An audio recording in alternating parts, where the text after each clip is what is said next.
Good news guys, may final conviction na ang mga pulis na pumatay kay Kian De Los Santos. Kahapon, nag-issue ng decision ang Supreme Court declaring guilty of murder ang 3 pulis na involved sa kaso ni Kian. Kung naaalala niyo tong kasong ito ay isa sa pinakagrabing result ng war on drugs ni Digong. 17 lang si Kian. Noong August 2017, hinuli siya ng mga pulis. Kinaladkad siya papunta sa madilim na eskinita. At ayon sa mga saksi, umiiyak at nagmamakaawa si Kian. Sinabi raw niya na pauwiin niyo na po ako, may exam pa po ako bukas. Pero imbis na dalhin siya sa presinto, dinala siya sa isang madilim na lugar at doon pinaputokan sa ulo. Pagkatapos, sinabi ng mga pulis na naglaban daw si Kian. May pinunodus pa silang barel at droga na na-confiscate daw sa katawan ng bata.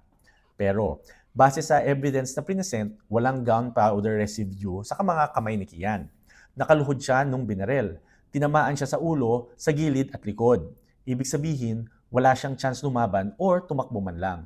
Kaya malinaw ang findings ng court. Hindi ito legit police operations. Hindi ito self-defense. Isa itong execution. At dahil doon, napatunayan na murder with treachery ang ginawa. Ang parusa, reclusion perpetua, or in simple terms, life imprisonment.